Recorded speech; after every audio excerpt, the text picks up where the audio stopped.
योगी आदित्यनाथ जी ने बटोगे तो कटोगे नारा क्या दिया कि सब अब जोड़ने पर उतारू हो गए।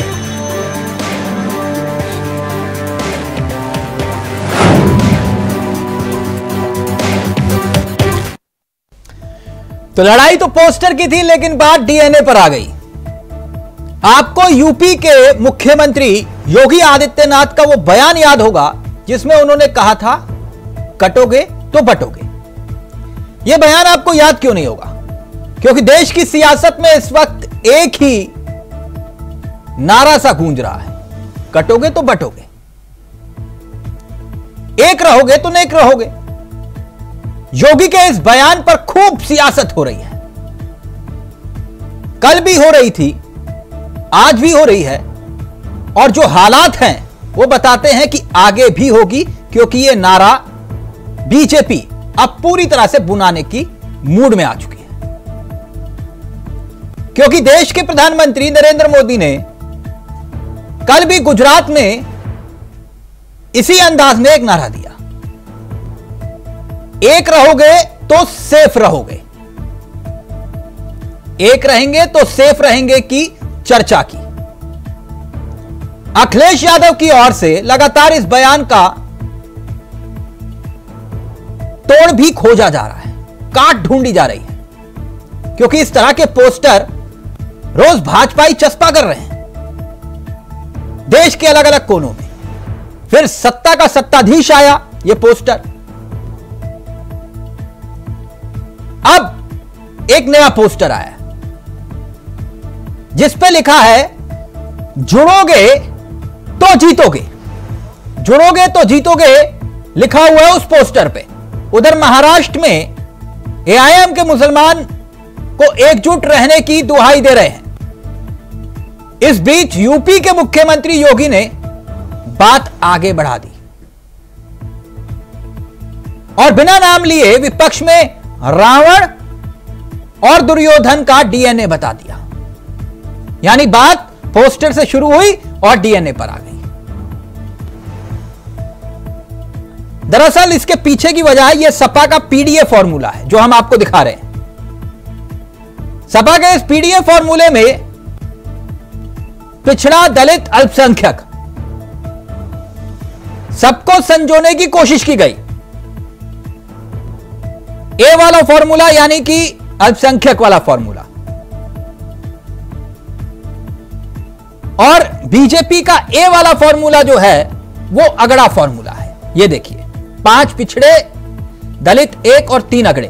ये दरअसल जो टिकट बांटे उपचुनाव में, उसमें हम आपको पीडीए फॉर्मूला बता रहे हैं, दोनों तरफ से पीडीए फॉर्मूले। तो यहीं से यह सियासत की लड़ाई शुरू हुई थी, क्योंकि पीडीए के फॉर्मूले का असर माना गया था लोकसभा चुनाव में। बीजेपी ने उसकी काट ढूंढी बटोगे तो कटोगे किनारे के साथ, और बात आते आते अब डीएनए पर आ गई और माना यह गया कि हरियाणा में सीएम योगी का यह नारा असर भी करता हुआ दिखाई दिया। इसीलिए महाराष्ट्र और झारखंड में भी इसी नारे के सहारे बीजेपी राजनीतिक मंचों पर बटोगे कटोगे का शोर मचा रही है। अब यह लड़ाई कहां जाकर थमेगी? यानी नहीं थमेगी। कुछ बयान और फिर सीधा रुख करेंगे अपने मेहमानों की तरफ। बात कर रहे हैं, वो कटने की बात कर रहे हैं, वो रावण की बात कर रहे हैं, वो नकारात्मक बात कर रहे हैं। समाजवादी पार्टी सकारात्मक बात कर रही है। हमने हमेशा लोगों को जोड़ने की बात की है। पीडीए जुड़ेगा, पीडीए हराएगा, और समाजवादी पार्टी समझती यही वो नारे हैं जिनसे भारतीय जनता पार्टी परेशान है। देश में बहुत तेजी के साथ एक साजिशी सिंडिकेट सक्रिय है, और ये साजिशी सिंडिकेट कहीं से सुपारी लेता है और कहीं पर जो है वो सरौता चलाता है। तो उनकी सुपारी और सरौता भी जो है वो नरेंद्र मोदी जी की और इस सरकार की और इस समय की जो सोच है और शक्ति है उससे कुंद पड़ गया है। ये भारतीय जनता पार्टी जन जन के बीच में है। माननीय प्रधानमंत्री नरेंद्र मोदी जी की गरीब कल्याण योजनाएं जन जन तक पहुंची हैं। लोगों का भरोसा भारतीय जनता पार्टी के प्रति और बढ़ा है। हम 2027 में प्रचंड बहुमत के साथ आए। राम भक्त होना, राष्ट्र भक्त होना, ये सब कोई बुरी बात नहीं है। स्वाभाविक है, जो भगवान राम का भक्त होगा वो राष्ट्र भक्त भी होगा, और जो राष्ट्र का भक्त होगा वो राम भक्त होगा। लेकिन राम का भक्त वो नहीं हो सकता जो जात के नाम पर, धर्म के नाम पर नफरत फैलाए, वो आदमी राम भक्त कैसे हो सकता है जो कहे कि कटोगे तो बटोगे? ये आप विपक्ष में बैठ करके चिल्लाएं, पोस्टर लगावें, पूरा लखनऊ में लगावें, चाहे सैफई में लगावें, चाहे इटावा कन्नौज, चाहे जहां, इसके अलावा कुछ करना नहीं है। अब जब आपने सबको धोखा दिया तो विश्वास कैसे आप पर कोई करेगा? जो हमेशा बांटने का प्रयास करते रहे हैं, कभी जाति के नाम पर, कभी क्षेत्र के नाम पर, कभी बोली के नाम पर, अलग अलग प्रकार से बांटने की राजनीति करने वाले लोग आज जोड़ने की बात कर रहे हैं। उत्तर प्रदेश के मुख्यमंत्री योगी आदित्यनाथ जी ने बटोगे तो कटोगे नारा क्या दिया कि सब अब जोड़ने पर उतारू हो गए हैं। जोड़ना अच्छी बात है, सकारात्मक है, लेकिन अपने आचरण में लाइए। केवल नारे लगाने से, केवल होर्डिंग लगा देने से यह जोड़ने का नाटक नहीं हो सकता है। आपको जोड़ना है तो सबका साथ, सबका विकास, सबका विश्वास और सबका प्रयास, इस मूल मंत्र पर काम करना होगा, सबको साथ लेकर चलना होगा। तो पोस्टर की लड़ाई डीएनए पर आई। सीधा रुख कर रहे हैं अपने मेहमानों की तरफ। आपको बता दें, आज हमारे साथ इस चर्चा में जो मेहमान कार्यक्रम का हिस्सा बन रहे हैं वो सभी आपकी स्क्रीन पर हैं। चंद्रभूषण जी बीजेपी का चेहरा है, मुन्ना खान साहब हमारे साथ कांग्रेस का चेहरा है, आशीष चौधरी हमारे साथ समाजवादी पार्टी का चेहरा है और डॉक्टर रजा साहब हमारे साथ इस कार्यक्रम का हिस्सा बन गए हैं, राजनीतिक विशेषज्ञ हैं। आप सभी का बहुत बहुत स्वागत है। सबसे पहले चंद्रभूषण जी, बटोगे कटोगे और अखिलेश जी कह रहे हैं जुड़ोगे तो जीतोगे। देखिए, कैसा लगा अखिलेश जी का ये नारा? देखिए, अखिलेश जी के पास कोई नारा नहीं है, वो बस प्रश्नों के उत्तर ढूंढ रहे हैं और इनके पास राजनीति में पीछे चलने के अलावा और कोई भी नारा नहीं है। ठीक, देखिए, वो जिस तरह से अब पोस्टर लगा रहे हैं तो वो पोस्टर की पॉलिटिक्स में फंस गए और उनके नेताओं ने पहले उनको सत्ताधीश बोला, उसके बाद अब इस तरह का ये नारा आया।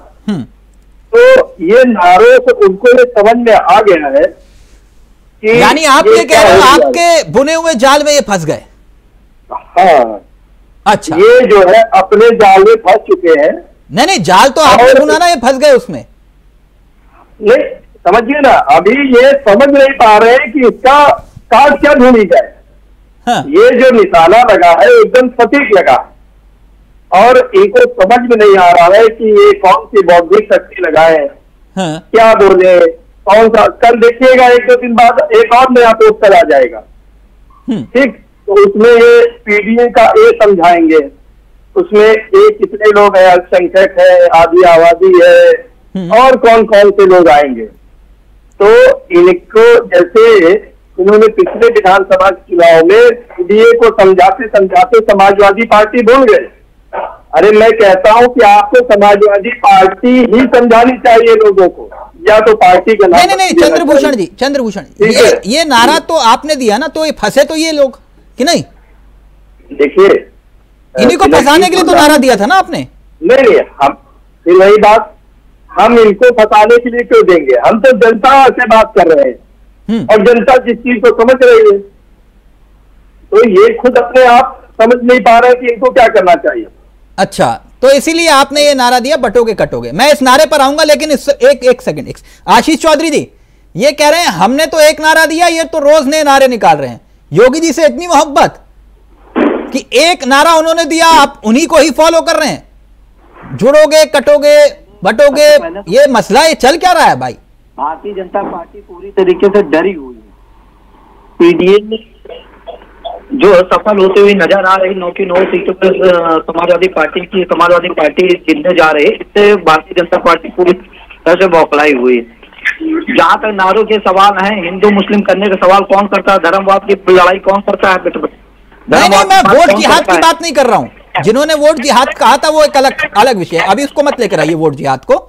वोट जिहाद विषय नहीं है आज ये पोस्टर पे पोस्टर क्यों जारी हो रहे हैं, मैं ये कह रहा हूं। ये रोज नया पोस्टर छपवाने का मतलब क्या है, मैं समझा नहीं। हो रही, इनको कौन रोक रखे? इनके पेट में बदलनी क्यों हो रही? आप भी पोस्टर वार करिए, आप भी पोस्टर लगाइए। जब आपका एक पोस्टर लगा, अगर 4 पोस्टर लगने चालू हो तो नहीं, तो फिर योगी जी को क्यों फॉलो कर रहे हो? आपका पीडीए है तो सही, तो ये कहां बटोगे कटो में फंस रहे हो? आपका अपना पीडीए है ना, पिछड़ा दलित और अल्पसंख्यक मुसलमान, तो फिर काहे को उसमें फंस रहे हो? पार्टी में ऐसा विकास के नाम पे वोट मांगती है। ये कौन सा विकास हो रहा है सर? पोस्टर तो कौन सा विकास हो रहा है? बात तो आप दुर्योधन और रावण पर आ गई। शुरुआत इन्होंने किया, हाँ शुरुआत इन्होंने किया। चंद्रभूषण जी वो ये कह रहे हैं एक्शन का रिएक्शन है, जल्दी से, फिर मैं मुन्ना साहब के पास जाऊंगा। ना इसके पास रिएक्शन का कोई रिएक्शन है। हाँ, ये सत्ताधीश से जो एक बू आ रही है, देखिए अभी भी इनके पोस्टर में एक सत्ता प्राप्त करने की लालसा दिखाई दे रही है कि साथ रहेंगे तो जीतेंगे। अरे हम समाज की बात कर रहे हैं, समाज को एकजुट करने की बात कर रहे हैं, लेकिन आप उसको राजनीति से जोड़ रहे हैं और आपकी वो गंदी मानसिकता उस पोस्टर में दिख रही है कि भाई एक रहेंगे तो जीतेंगे। हम समाज निर्माण की बात कर रहे हैं, आप अभी नारे तक पहुंच ही नहीं पाए हैं अखिलेश यादव जी। हाँ, सत्ताधीश की जो वो आ रही है, वो आप सत्ताधीश बनना चाहते हैं समाज के लिए, वो आपकी खुद की इच्छा है जो आपके पोस्टरों में दिखाई दे रही है। मुन्ना खान साहब, आशीष जी नहीं समझ पा रहे, खैर छोड़िए उस बात। मुन्ना खान साहब जी, ये समाजवादी पार्टी क्या फंस गई इस नारे में, बटोगे कटो में, और रोज नए पोस्टर चस्पा हो रहे हैं, जुड़ेंगे तो जीतेंगे। बिल्कुल चावला सर जी, बस 1 मिनट का समय लूंगा, मैं इसके जवाब देता हूं जी। पहले तो ये ऑडियो आवाज डबल आ रही, इसको सही करवाइए। सर आप अपनी बात रखिए, मैं कनेक्ट करवा रहा हूं प्लीज। ठीक जी। देखिए चावला जी, एक स्कूल में प्रिंसिपल ने बच्चों से कहा कि ये हिंदुस्तान का नक्शा है, इसको मैं टुकड़े कर रहा हूं, और जो बच्चा, जो लड़का, जो स्टूडेंट इसे जितना जल्दी जोड़ेगा, जो सबसे पहले जोड़ेगा इस हिंदुस्तान के नक्शे को, उसे इनाम दिया जाएगा। और हिंदुस्तान के नक्शे को सभी स्टूडेंट को दे दिया गया और सारे स्टूडेंट जोड़ने लगे। उसमें एक लड़का सिर्फ 30 सेकंड में हिंदुस्तान के नक्शे को जोड़ दिया। प्रिंसिपल बड़ा खुश हुआ। प्रिंसिपल बोला, ये तुमने कैसे किया? बोला, मैंने कुछ नहीं किया, मैंने सिर्फ हिंदुस्तान के नक्शे को पलट दिया, उसके पीछे एक आदमी था, उसको मैंने जोड़ा, हिंदुस्तान अपने आप जुड़ता चला गया। ठीक। तो आज जो जोड़ने की बात श्री अखिलेश यादव जी कर रहे, ये बहुत जरूरी है अभी हिंदुस्तान में। एक हिंदुस्तानी को दूसरे हिंदुस्तान से जब तक नहीं जोड़ेंगे। जो आप कह रहे हो एक तस्वीर थी, उसको जोड़ दिया, तो उसने तुरंत जोड़ दिया, तो वो मतलब देश को जोड़ रहा था या जातियों को तोड़ रहा था? नहीं, वो यही तो कह रहा हूँ, यहाँ इंसान को जोड़ने की बात हो रही है। अच्छा, मतलब जातियों के आधार पे तो नहीं बांट रहा था ना? एक बात बताइए, अखिलेश यादव ने पोस्टर निकाला, उसमें क्या कहा कि यादव और मुस्लिम जुड़ जाओ, ऐसा नहीं कहा। उसने कहा तो जुड़ेंगे तो जीतेंगे। अल्पसंख्यक मतलब मुस्लिम नहीं, अल्पसंख्यक मतलब आगरा भी तो होगा। नहीं, ना मुन्ना खान साहब, ना आप घुमा रहे हो, रुको एक मिनट, रुको। मैं घुमा नहीं रहा हूँ।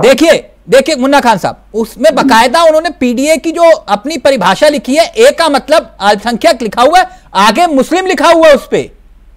सर जी आप सुनते रहे चावला जी, पीडीए, हाँ, पिछड़ा, दलित, अगड़ा, अल्पसंख्यक।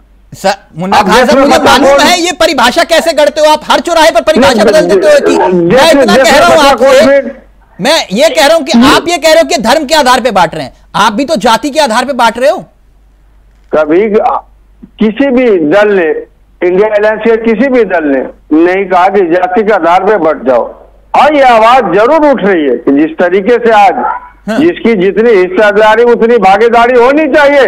अभी मित्र हमारे कह रहे थे कि ये बात तो 84 में भी थी जब इंदिरा गांधी ने कहा था कि जात पर ना बात पर, इंदिरा जी की बात पर मोहर लगेगी हाथ पर। ये तो तब भी था।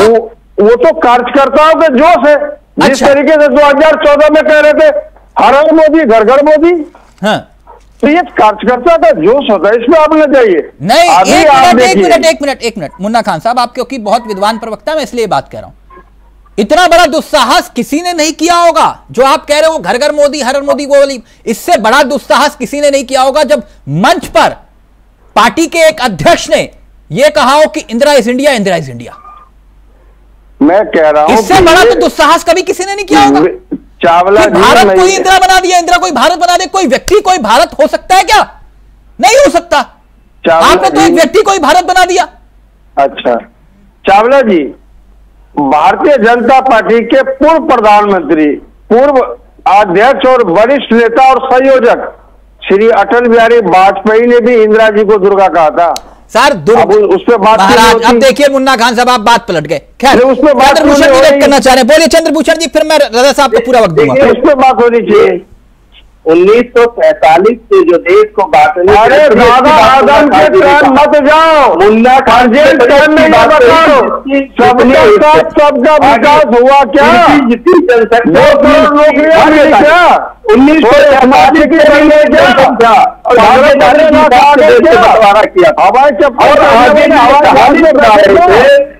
हवाई कि भारत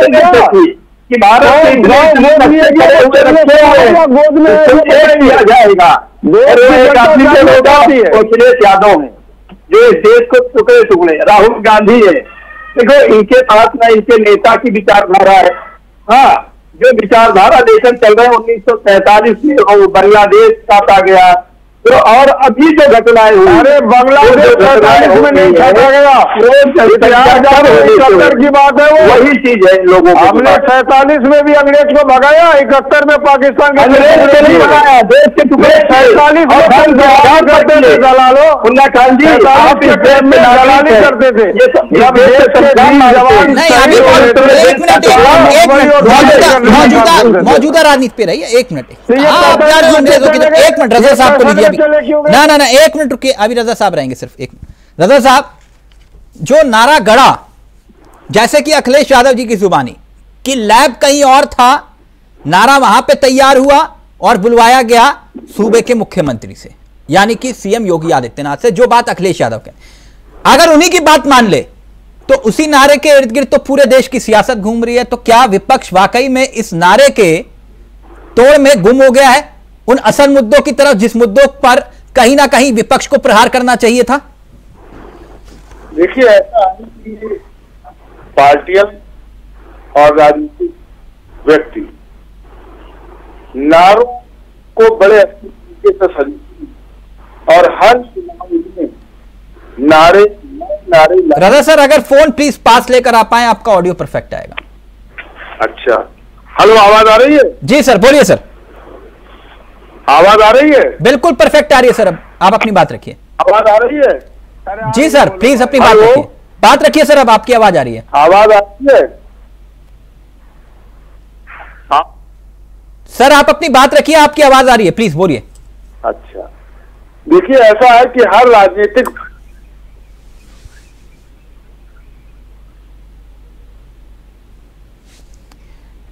लग रहा है ऑडियो में कोई दिक्कत आ रही है, प्लीज दोबारा से कनेक्ट करिएगा। आशीष चौधरी साहब, अगर आप मेरी बात को सीरियसली समझ पा रहे हैं तो समझिएगा, नहीं समझ पा रहे तो मुन्ना खान से ट्यूशन लीजिए, मेरे को लगता है जरूरत है आपको। एक काबिल प्रवक्ता बनने के लिए इसलिए जरूरत है कि मुद्दा जिस दिशा में है उसको समझना बहुत जरूरी है। जैसे अभी मुन्ना खान साहब ने नब्ज पकड़ी बीजेपी की, जो नारा गढ़ा गया वो आपके नारे के इर्द गिर्द था, यानी पीडीए की तोड़ के तौर पर देखा गया। आप अब उनके नारे के पीछे दौड़ रहे हैं, यानी बटोगे कटोगे के। मेरा सवाल आपसे यह था आशीष जी। देखिए, वो उनके नारे के पीछे हमने दौड़ा, वो हमारे नारे के पीछे परेशान हुए हैं। भारतीय जनता पार्टी केवल हमारे पोस्टर देख रही है।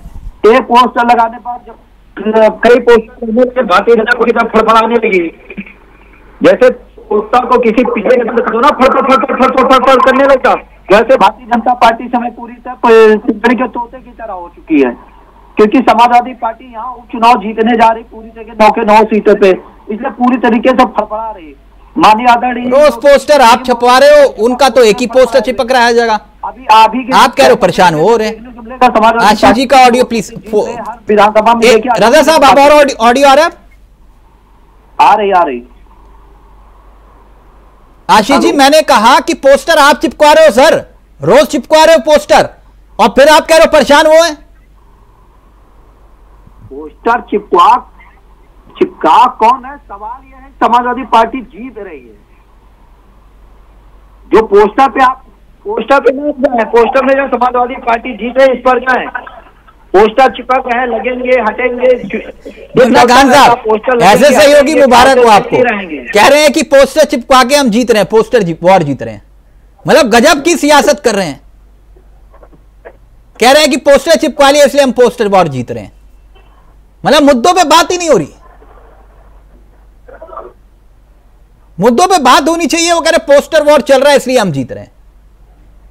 मैं जबरदस्त चावला जी, बोलिए ना खान साहब। देखिए, पोस्टर एक संदेश होता है, पोस्टर से चुनाव नहीं जीते जाते। चुनाव जीतने के लिए कहीं ना कहीं संगठन का मजबूत होना और पार्टी के पास एक अच्छा मुद्दा होना जो लेकर के चुनाव में जाया जाता है, जो आप जनता को संदेश देना चाहते हैं कि किस मुद्दे पे चुनाव होना है और जीतने के बाद क्या क्या आपको सुविधाएं दी जाएगी, क्या आपके क्षेत्र का विकास होगा। मैं समझता हूँ पोस्टर से कभी भी चुनाव नहीं होता, एक संदेश जाता है।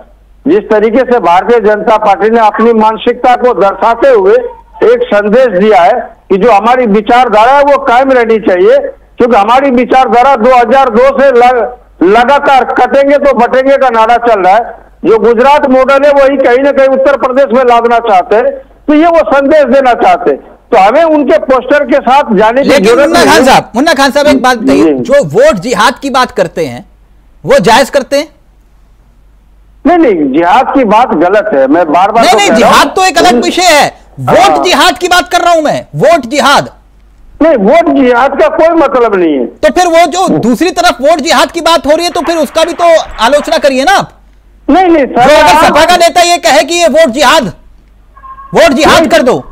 चावला जी, मुझे आश्चर्य हो रहा है कि योगी आदित्यनाथ के द्वारा जो 25 करोड़ चुने हुए जनता के प्रतिनिधि कर रहे, जो मुख्यमंत्री है इस देश के सबसे बड़े राज्य के, वो खुलेआम कह रहे बटोगे तो कटोगे, और इसमें मीडिया खामोश है। भारतीय जनता पार्टी अभी रुकिए ना मुन्ना खान साहब, इनको मुन्ना खान साहब अभी रुकिए ना। आप वो सुनेंगे जो आपने नहीं सुना होगा, कुछ नया दे रहा हूं, काम आएगा।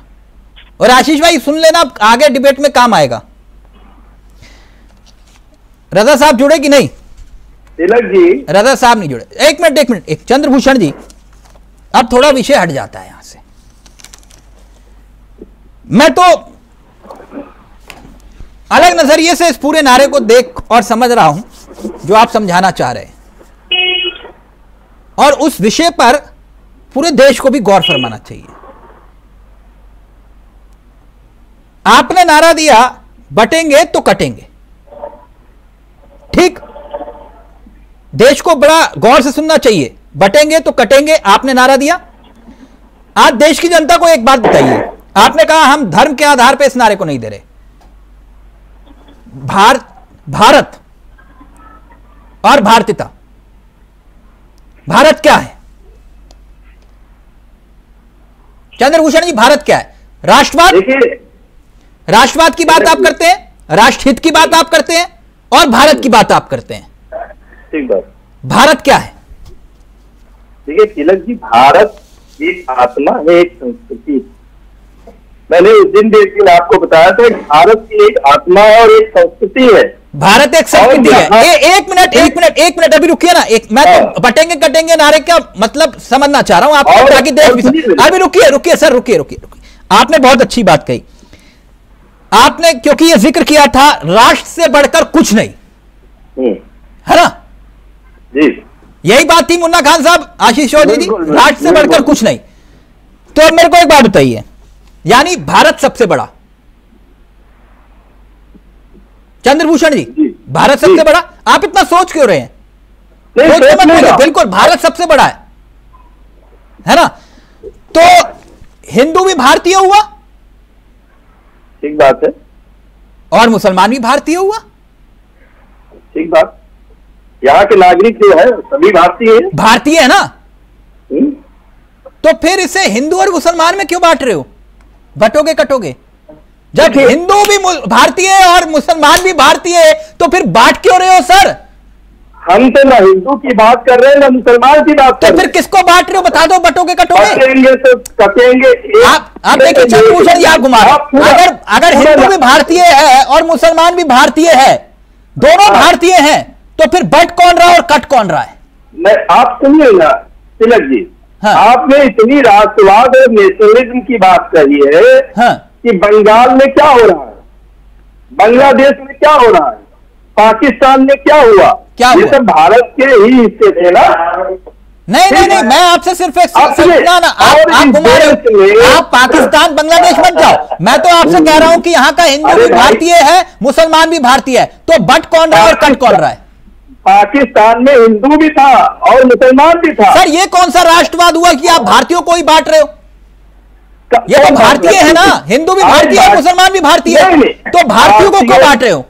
भारतीयों का एक संविधान है, हाँ ठीक है, जिसपे भारतीय का अधिकार है भारतीयों का, और उसमें हिंदू मुसलमान सिख ईसाई सबके लिए एक संविधान है। ये किसी राष्ट्र का एक संविधान है और देश के सभी नागरिक भारतीय है, तो मैं ये कहता हूँ सर, मैं तो आप ही की बात बोल रहा हूँ, देश के सभी नागरिक भारतीय हैं, तो फिर ये 80 और 20 में से हम क्यों बांट रहे हैं? जब वो भी भारतीय है, हिंदू भी और मुसलमान भी भारतीय है, तो फिर ये बटोगे कटोगे का मतलब क्या हुआ? आप पूरी बात, बटेंगे तो कटेंगे, एक रहेंगे तो नेक रहेंगे। हाँ, ठीक, इस पूरे नारे को समझिए क्या? ये पूरा नारा सभी समाज के लिए कहा गया। कहीं पर भी अस्थिरता ये मुसलमान ये महसूस करता है कि वो कम है और वहां पर हिंदू उन पर अत्याचार करते हैं, या हिंदू कहे कि भाई यहाँ पे मुसलमान यानी आप ये कह रहे हो इस नारे का हिंदू मुसलमान से कोई लेना देना नहीं? एक सच्ची घटना का आपको जिक्र कर रहा हूँ। मैं उन्नाव जिले का रहने वाला हूँ। वहां पर एक मंदिर बनने में पिछले 25 वर्षों से मंदिर नहीं बन पाया, और उस कस्बे में जब आज से 20 साल पहले 20% मुसलमान था, आज 40% मुसलमान हो गया, और 40% और 60%। क्यों कहा जाता है इस मोहल्ले में कि यहाँ पर मंदिर से घंटे घड़ियाल की आवाज आएगी, यहाँ से ये होगा, नहीं बनने दिया। अभी आपके एक हफ्ते पहले ये नहीं, आप तो अभी भारतीयता की बात कर रहे थे ना, भारत की बात कर रहे थे, तो फिर ये हिंदू मुसलमान में कहां से आ गया? भारत का संविधान, मैं आपसे ये कह रहा हूं, आपने कहा कि भारत मतलब हिंदू मुस्लिम सिख ईसाई, ये भारत हुआ, तो भारत को क्यों बांट रहे हो? मैं ये कह रहा हूं। फिर मैं ये कह रहा हूं भारत का ये राष्ट्रवाद कैसे हुआ? आप ये बताइए, भारत का संविधान सबको अपने धर्म के आधार पर पूजा पद्धति करने का, सबको अपनी पूजा पाठ करने का अधिकार देता है कि नहीं देता है? तो वहां पर दूसरा कानून क्यों लागू हो जाता है? आप ये बताइए। तो यानी आप ये कह रहे हो बटोगे कटोगे ये जो है भाईचारे का प्रतीक है नारा? ये बटोगे कटोगे नहीं, ये एक सावधानी है। किसके लिए सावधानी? हटी दुर्घटना घटी। किसके लिए सावधानी है? ये पूरे देश के लिए सावधानी। नहीं, देश के लिए मतलब किसके लिए? पूरे देश के लिए, पूरे देश के नागरिकों के लिए। मतलब क्या सावधानी है? कैसी सावधानी? 120 करोड़ लोग रहते हैं, उनके लिए। नहीं, कैसी सावधानी? आपने अभी दिवाली पर एक घटना सुनी क्या? मुंबई में तलोजा में एक बिल्डिंग है, जहां पर रोशनी लाइट लगाने से रोक दिया गया और गाली गलौज की गई। क्यों की गई भाई? भारत का संविधान लागू नहीं हो तो वहां क्या अपने धार्मिक त्योहार ना मनाए क्या? नहीं, तो आप कह रहे हो ये तो सबके लिए है कि सावधानी हटी दुर्घटना घटी। मैं समझना चाह रहा हूँ किसके लिए? ये दूसरे का और इस पक्ष को भी समझना पड़ेगा। अच्छा, तो दूसरा पक्ष कौन हुआ? भारत का इतिहास क्या है?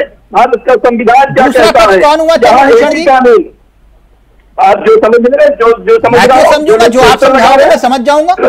जो लोग पोस्टर लगा रहे हैं, जो लोग उत्तर दे रहे हैं, रोज उत्तर बदल रहे, जिनको ये समझ में नहीं आ रहा इसका उत्तर क्या दिया जाए, जिनको सत्ता की भूख है, जिनको सत्ता का लालच है, कुल मिला के बटोगे कटोगे इसका मतलब यही हुआ। दूसरे पक्ष को भी समझना चाहिए। ये जनता, देखिए जनता इसको बहुत अच्छी तरह समझ रही। नहीं, मैं वही समझना चाह रहा हूँ ना कि आप समझाना क्या चाह रहे हो। जनता की वोट बैंक पर रोटियां सेकने वाले ये जो छोटे छोटे दल हैं, जो यानी भारत, यानी आप ही के मुताबिक राष्ट्रवाद, भारत और भारतीयता, तो फिर इसके टुकड़े कौन कर रहा है? इसके टुकड़े कौन कर रहा है? वही जो समाज को टुकड़े कर रहा है वही इसके टुकड़े करेंगे। ठीक, मुन्ना खान साहब वो ये कह रहे हैं दूसरे पक्ष को भी समझना चाहिए। देखिए चावला जी, आपने बहुत बेहतरीन सवाल किया। आपने पूछा भारत क्या है, इन्होंने बताया नहीं। इसके लिए भारत सिर्फ आरएसएस और बीजेपी है, और इन्हें शिक्षा की जरूरत नहीं है।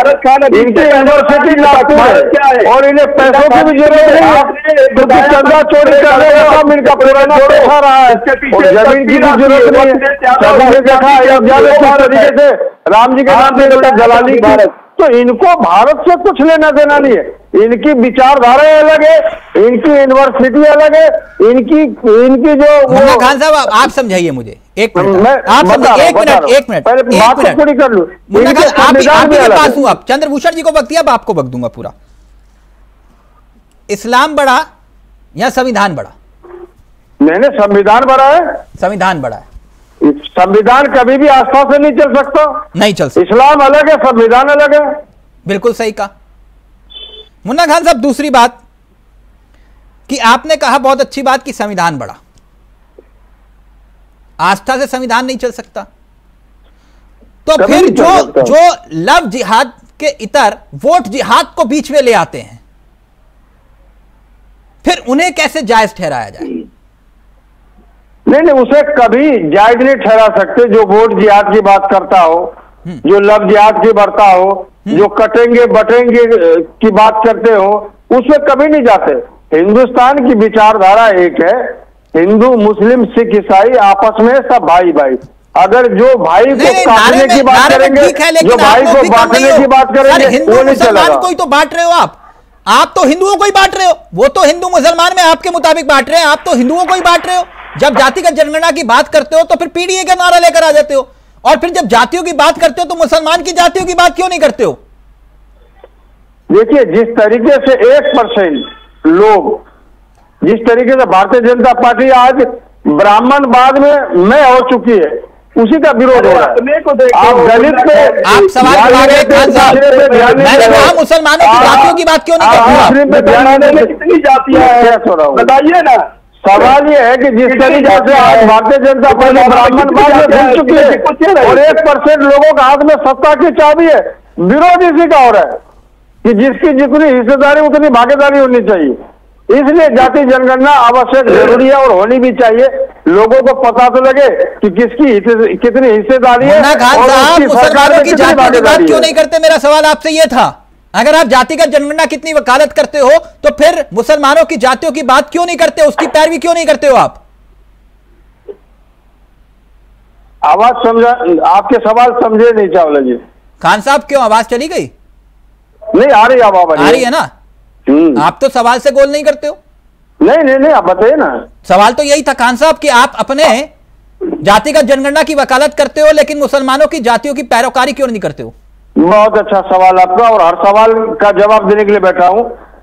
पहले जो हमारे हिंदू भाई हैं जिनमें जातियों के लफड़े उलझे हैं, उनके सुलझने के बाद फिर मुस्लिम में भी जाति जनगणना होगी, सभी में होगी। और खान साहब यही है फितरत राजनीति की, यही फितरत है राजनीति की। आपने कहा कि हिंदुओं की जातियों में उलझी हुई सियासत, लेकिन आपने मुसलमानों की जातियों की पैरोकारी करने की बजाय यह कहा कि पहले यहां सुलझाओ फिर वहां सुलझाएंगे। क्यों? नहीं, दोनों जगह सुलझाएंगे। क्यों? आप खुलकर कहते हो कि सच्चर कमेटी की रिपोर्ट की सिफारिशों को लागू किया जाए जिसमें मुसलमानों की जातियों का उल्लेख है, और आज आप कहते हो कि पहले यहां सुलझा लो फिर वहां सुलझाएंगे। इसे मैं क्या मानूं मुन्ना खान साहब? नहीं, बिल्कुल मानिए, दोनों समस्या है और दोनों समस्याओं का समाधान होना। तो फिर एक ही समस्या का जिक्र आप क्यों करते हो? आप मुसलमानों की जातियों का भी जिक्र करिए ना, उसका भी फिक्र करिए। जाति जहां पर सच्चर कमेटी की रिपोर्ट में कहा गया कि मुसलमानों की कितनी जातियां हैं, तो जाति जनगणना में लिखा गया कि सिर्फ हिंदू का करो मुसलमान का ना करो। तो फिर आप ना फिर हिंदुओं की जातियों की बात क्यों करते हो? नहीं, दोनों की जातियों की जनगणना। मैं आपसे बोलता हूं, इस मंच से बोलिए कि मैं मुन्ना खान कांग्रेस का चेहरा यहां से वकालत करता हूं कि मुसलमानों की जातियों की, और खास तौर पे तब जब मैं खुद मुन्ना खान हूं, इस बात की पैरोकारी करता हूं कि मुसलमानों की जातियों को पूछा जाए। बोलिए ना सर। नहीं, मैं कह तो रहा हूं कि सहमत हूं। नहीं, सहमत नहीं हो, अपील करो यहां से, अपनी पार्टी नेताओं से आप अपील करिए, अपील करिए। बोलिए, राहुल गांधी जी से मैं अपील करता हूं कि मुसलमानों की जातियों की बात करें। बोलिए ना। नहीं, मैं सभी दल से अपील करता हूं। सभी दल से नहीं सर, सभी दल तो बाद में करेंगे। राहुल गांधी पूछ रहे लोगों की जात, पूछिए ना। जो हमारे इंडिया अलायंस के दोस्त हैं, सभी दलों से और सरकार से अपील करता हूं कि अगर हिंदू भाइयों की जनगणना होनी तो मुस्लिमों की भी जनगणना होनी चाहिए। कम से कम किसकी कितनी हिस्सेदारी उतनी भागीदारी होनी चाहिए। अब बांटने काटने की राजनीति नहीं करते ना। हमारे विचारधारा में तो हिंदू मुस्लिम सिख ईसाई सब राहुल जी से अपील कर रहे हो सर? बिल्कुल अपील कर रहे, कार्रवाई भी होगी। नहीं, कार्रवाई नहीं करनी सर, अपील करनी है सिर्फ।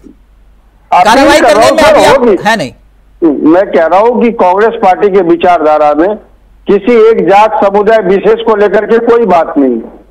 हिंदू, मुस्लिम, सिख, ईसाई, आशीष चौधरी, सुरक्षा, रोजगार और व्यापार। आशीष चौधरी जी, जिन मुद्दों के इर्द गिर्द आप सियासत को बुनने की कोशिश कर रहे थे, अब नारों को गढ़ने में कोशिश में जुट गए हैं, और उसका एक बहुत बड़ा मसला है। अभी मैं वो भी आप लोगों के सामने रखूंगा, लेकिन एक बात समझाइए कि इससे हासिल क्या होगा। ये जो 27 के सत्ताधीश, अभी 27 तो बहुत दूर है, ये तो मसला उपचुनाव का था, आप 27 तक पहुंच गए, बताइए। देखिए, जब चुनाव आते हैं तो तरह तरह के वादे, तरह तरह के पोस्टरवार, तरह के तमाम चीजें होते हैं। सब अपनी अपनी पार्टियां अपने अपने तरीके से एडवर्टाइजमेंट करना चाहती हैं। देखना सवाल ये होता है कि जो उपचुनाव चल रहे हैं, इसमें समाजवादी पार्टी की जो बड़ी बहुमत से जीत होने जा रही है, ये भारतीय जनता पार्टी पूरी तरीके से घबराई हुई। जिस दिन रिजल्ट आउट होगा तो समाजवादी पार्टी के देखना कितनी खुशी मिलेगी, और भारतीय जनता पार्टी कार्यालय में सामने दिखेगा क्या होगा उनको। अच्छा, ये सुर्खियों में रहने के लिए रोज पोस्टर छपवा रहे हो? नहीं, सुर्खियों अपने अपने तरीके से जो प्रचार प्रसार करने के अपने तरीके, ये लोकतंत्र है। हाँ हाँ, ठीक है, ये लोकतंत्र है, ये चुनाव आयोग देख रहा हो, संज्ञान में ले रहा भी होगा। नहीं, चुनाव आयोग का इसमें क्या लेना देना? नहीं, जो भी आप अपने घर पे छपवा रहे हो, इसमें चुनाव आयोग क्या करेगा? चुनाव आयोग भी देख रहा, हिंदुस्तान की जनता भी देख रही, उत्तर प्रदेश की जनता देख रही, अगड़े भी देख रहे हैं, पिछड़े भी देख रहे हैं, अल्पसंख्यक भी देख रहे हैं, हिंदू मुस्लिम सभी देख रहे हैं। नहीं, वो तो देख रहे हैं, दिखा भी रहे हैं। मैं कह रहा हूं इसमें चुनाव आयोग क्या करेगा? आप अपने घर पे अगर पोस्टर चिपका रहे हो, चुनाव है नहीं, तो वो चुनाव आयोग क्या कर लेगा उसमें? हटवा दे आपका पोस्टर। नहीं, पोस्टर अगर कहीं गलत है, गलत तरीके से लगाया गया, तो चुनाव आयोग उस पर संज्ञान ले सकता है, ये आपको भी पता है। तो पोस्टर कुल मिला के अपने प्रचार करने के तरीके हैं, और रिजल्ट क्या आता है इस पे नजर सबकी होनी चाहिए। हाँ। हिंदुस्तान का विकास कैसे होगा, उत्तर प्रदेश का विकास कैसे होगा, लोगों को रोजगार कैसे होगा, किसानों को आय कैसे दुगनी होगी, ये तो डीजल, पेट्रोल, गैस के दाम जो महंगे हुए हैं, ये सस्ते कैसे होंगे, इन पे होने चाहिए मुद्दे। जो आज किसान रात भर जग के अपने खेत देख रहा है, रोडों पे लोग चले जा रहे हैं, पेट्रोल के दाम कम कर दोगे, घटनाएं घटती चली जा रही। आशीष भाई, मैं यहां से अपील करूंगा कि आप चुनाव जीत जाओ, ये पेट्रोल के दाम कम कर दोगे चुनाव जीतने के बाद 9 सीटों पर? पेट्रोल डीजल ये सेंट्रल गवर्नमेंट है। अच्छा, ठीक है, सेंट्रल गवर्नमेंट देख रहे हैं। नहीं, आप कह रहे थे ना कि पेट्रोल डीजल के दाम बढ़ गए, तो फिर पूरे देश का हालात जो है, पूरे देश के हालात में पेट्रोल, डीजल, गैस के दाम आप देख रहे होंगे क्या रेट चल रहे हैं। 2014 से जब से समाजवादी पार्टी की सरकार 17 में गई है, और इधर 14 में केंद्र सरकार आई कर दिए थे। नहीं, तब आपके हालात उत्तर प्रदेश के क्या थे आपने देखे, कितने रोडे चौड़ी हुए, बिजली की क्या व्यवस्था थी, पानी की क्या व्यवस्था थी, किसानों को पानी मुफ्त था, बिजली के रेट क्या थे आप पहले देख लीजिए। 2017 में 22 के पीछे आज रेट क्या है। जहां किसानों पे गाड़ियां चढ़ाई जा रही, किसान अपनी आवाज उठा तो उसकी आय तो दोगुनी, तो छोड़ो, किसानों के ऊपर गाड़ियां चढ़ाई जा रही हैं। कितने तो अब ये नारे से ही चुनाव जीतोगे 9 सीटों पर? बिल्कुल, ये उत्तर प्रदेश की जनता की बदौलत जीतेगी, पीडीए की बदौलत जीता जाएगा। ये समाजवादी पार्टी अपने दम पे नहीं, ये पीडीए नहीं, नारे से चुनाव जीतोगे ना। ऐसा लग रहा है कोई नया नारा लिखने वाला आपने रख लिया कोई, कि भैया रोज नया नारा, और प्रिंटिंग प्रेस में छपवा के और पोस्टर चिपका देते हो रोज। समाजवादी पार्टी मुख्य उद्देश्य है कि बेरोजगारों को रोजगार मिले, महंगाई पे काबू पाया जाए, किसानों की जो आय दोगुनी की जाए, बिजली की व्यवस्था अच्छी हो, पानी की व्यवस्था अच्छी हो, रोड की व्यवस्थाएं अच्छी हो, इंफ्रास्ट्रक्चर अच्छा हो। समाजवादी पार्टी इस पे करती है, इस पे फोकस रहता है उनका। केवल ये पोस्टर वार पे नहीं आपको छोड़ना चाहिए, पोस्टर वार पे ही नहीं डिबेट होना चाहिए, विकास भी होना। कभी भी मैंने देखा डिबेट, कभी विकास के नाम पे डिबेट ही नहीं होता। केवल भारतीय जनता पार्टी जब बैठती है, कटोगे बटोगे, हिंदू है मुस्लिम है, इसी पे पड़ी रहती। महंगाई भी कभी नहीं बात करेगी वो, कि हमारे उत्तर प्रदेश की जनता को कैसे लाभ पहुंचे, नौजवानों को कैसे रोजगार मिल जाए। अच्छा चलो ठीक है, मैं आपकी बात मान गया, मैं आपकी बात मान गया। आशीष जी अभी रुकिए ना 1 मिनट, अभी आपको कुछ और भी मिलेगा, जितना आपने सोचा नहीं होगा उससे एक्स्ट्रा मोर टाइप का। आप सत्ता में आए, महंगाई कैसे कम करोगे? वो फार्मूला माननीय राष्ट्रीय अध्यक्ष अखिलेश यादव जी के 27 आने तक वो तैयार हो जाएगा। वो कैसे कम अच्छा, वो लैब में तैयार हो रहा है फार्मूला? हाँ बिल्कुल तैयार होगा। तो अभी नहीं बताओगे? महंगाई से उत्तर प्रदेश की जनता त्रस्त है।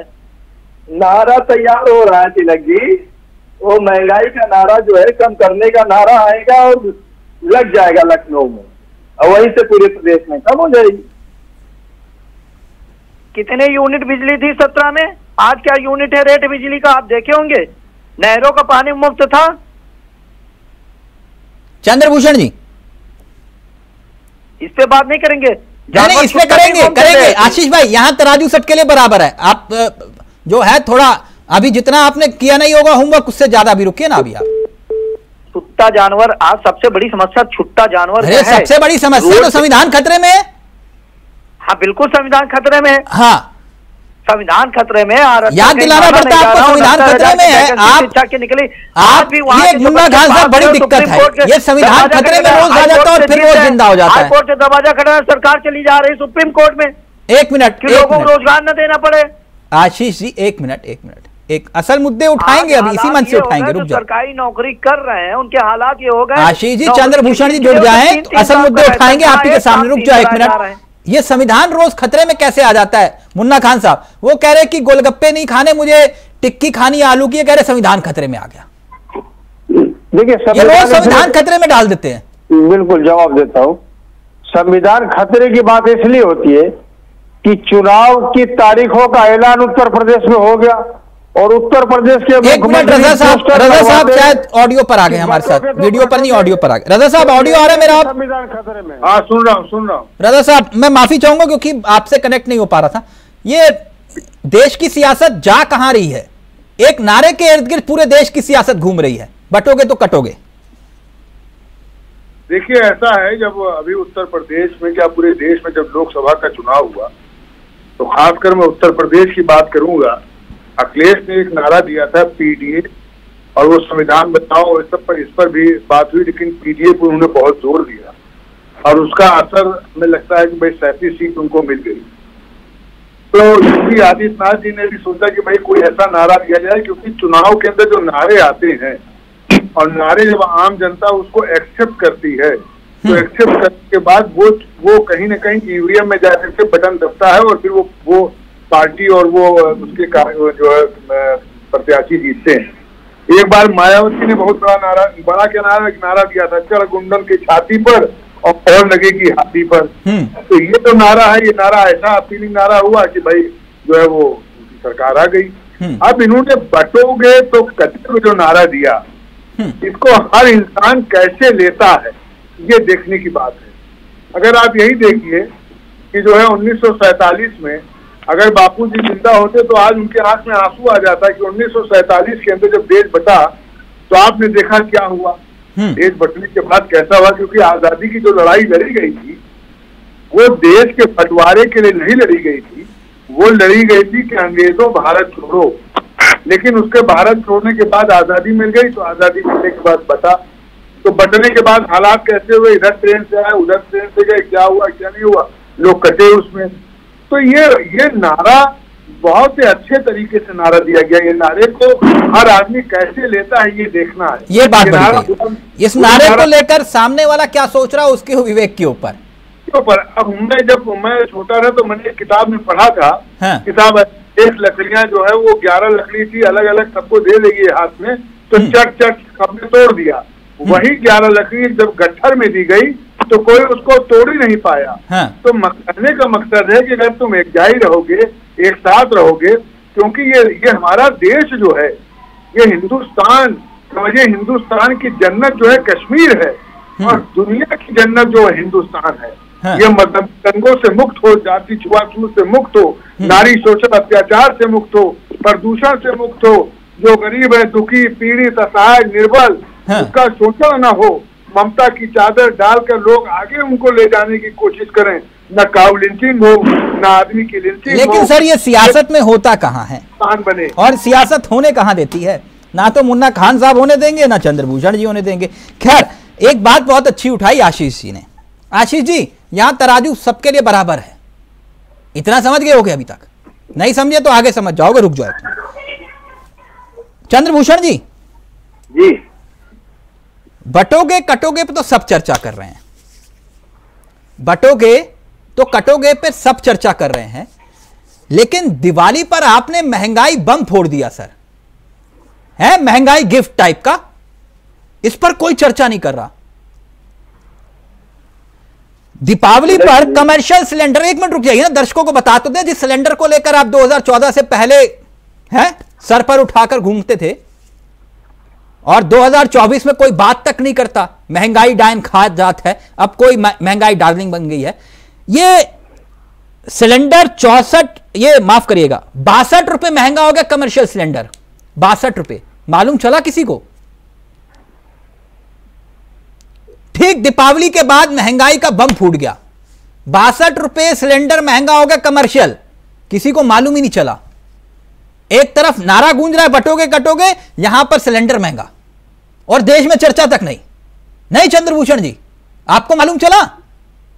देखिए, कमर्शियल सिलेंडर जो बढ़ा हुआ है वो घरेलू नहीं है, ठीक है, इसको समझना पड़ेगा कि आम जनता के लिए और जो कमर्शियल है उसमें अंतर होता है। अच्छा, मुझे तो नहीं मालूम। ठीक है, हाँ, तो उसमें जो बढ़ोतरी हुई है, हाँ, उसका असर कैसे क्या है, मैं तो तिलक जी ये कहता हूं, मेरे को मैं ना समझ बताओ, कमर्शियल सिलेंडर बढ़ने, एक मिनट, कमर्शियल सिलेंडर का रेट बढ़ने से महंगाई बढ़ती है कि नहीं बढ़ती? नहीं, मैं ये कहना चाहता हूं कि विपक्ष को सत्ता प्राप्त करने के बजाय जनता के मुद्दों पर पोस्टर लगाने, मैं जनता के मुद्दे भी बात कर रहा हूं। 4 महीने में जानते हैं आप कितने सिलेंडर का रेट बढ़ा है कमर्शियल सिलेंडर का? आप जानते हैं? नहीं जानते होंगे, मैं बता देता हूं। 4 महीने में 158 रुपए कुल, मात्र 158 रुपए बढ़ा है। मात्र मैं इसलिए कह रहा हूं क्योंकि आपके लिए मामूली रकम होगी। 158 रुपए कैसे? 1 अगस्त को 8 रुपए 50 पैसे, 1 सितंबर को 39 रुपए, 1 अक्टूबर को करीब 49 रुपए और 1 नवंबर को ठीक 62 रुपए। कुल आंकड़ा कुल जमा हुआ 4 महीने में 158 रुपए महंगा हुआ कमर्शियल सिलेंडर। अब सर मेरे को इतना बताइए, बटेंगे कटेंगे बाद में, लेकिन यह बताइए कि आप कमर्शियल सिलेंडर के रेट बढ़ने से महंगाई बढ़ेगी या घटेगी? तिलक जी, ये जो रेट बढ़ने और घटने का एक कंसोर्टियम बना हुआ है, हाँ, ठीक है, इंटरनेशनल मार्केट के अनुसार जब वहां पे कंजम्पशन और यहाँ के कंजम्पशन आने जाने का जो है एक्सपोर्ट इंपोर्ट में जो डिफरेंस आता है उसके अनुसार रेट कम और ज्यादा होते हैं। अच्छा, भारत सरकार ने इसके लिए वो बना रखा है या इस तरह का जब दबाव पड़ता है, थ्योरी जो है जो आप मुझे सुना रहे हो, एक मिनट चंद्रभूषण जी, ये थ्योरी 2014 से पहले नहीं मालूम थी?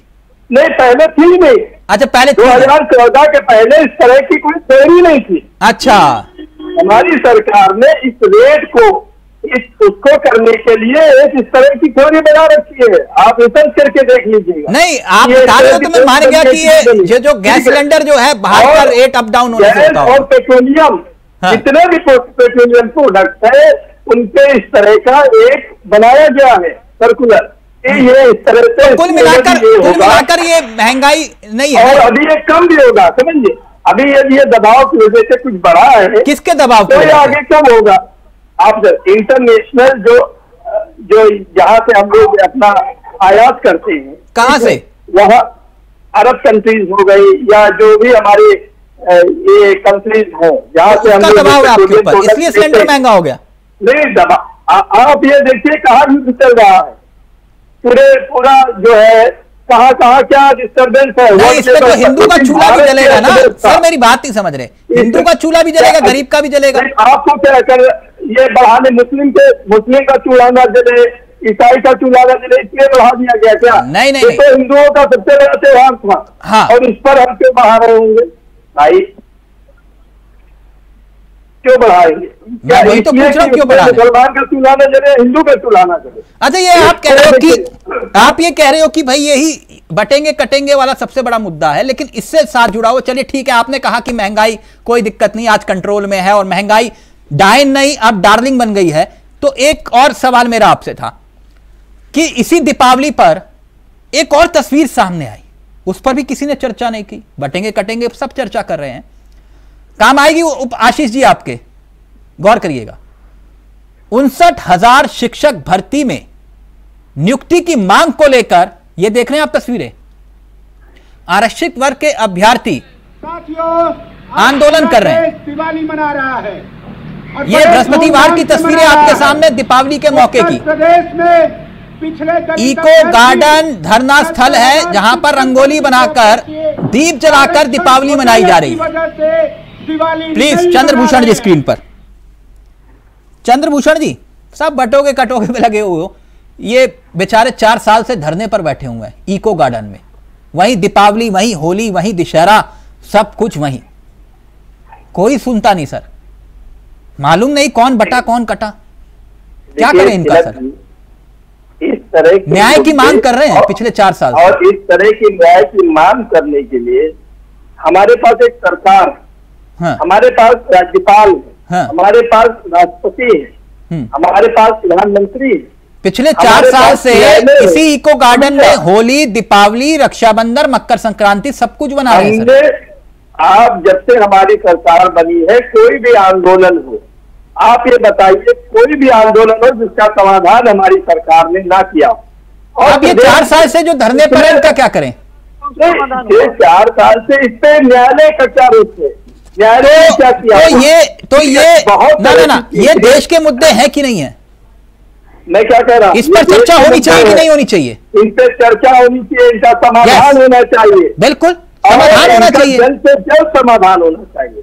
हाँ तो होना चाहिए सर। तभी तो कह रहा हूं कि देश की सियासत एक नारे पर ही क्यों टिक गई है, बटोगे कटोगे। ये भी तो देश के मुद्दे हैं। एक तरफ महंगाई बढ़ रही है और दूसरी तरफ ऐसे युवा सड़कों पर बैठे हुए आंदोलन कर रहे हैं 4-4 सालों से। ये देश के मुद्दे नहीं है? नहीं चंद्रभूषण जी, यही कह रहा हूं कि ऐसे मुद्दों पर पोस्टर क्यों नहीं लगता, ऐसे मुद्दों पर ये नेतागिरी करने क्यों नहीं जाते। लेकिन इनको भी वही है ना, वोट बैंक की राजनीति, सत्ता प्राप्त करने का लालच, कैसे भी सत्ता आ जाए। हाँ। कोई मरे, किसी की मृत्यु हो, कोई शहीद हो, कहीं पर भी कुछ। ठीक, फाइनल कमेंट आशीष जी आपका। वक्त खत्म हो गया, फाइनल कमेंट। इनको करके नजर आते।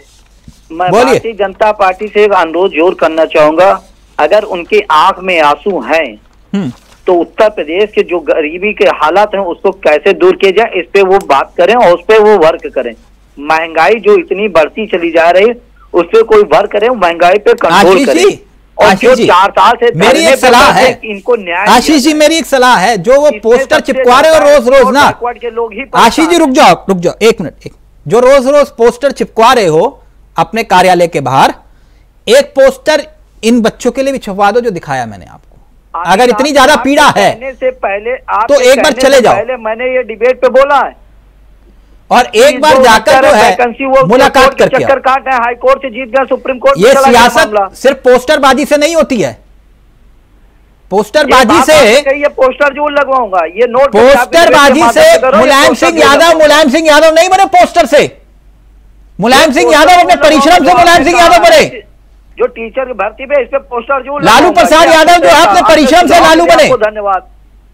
लेकिन मैं भारतीय जनता पार्टी की अगर वक्त इजाजत नहीं दे रहा। चंद्रभूषण जी आपका, मुन्ना खान साहब आपका, रजा जी आपका और आशीष जी आपका भी बहुत बहुत शुक्रिया। तो ये सियासत है, सियासत में नए नए पोस्टर, फटा पोस्टर निकला हीरो टाइप का मामला आता है।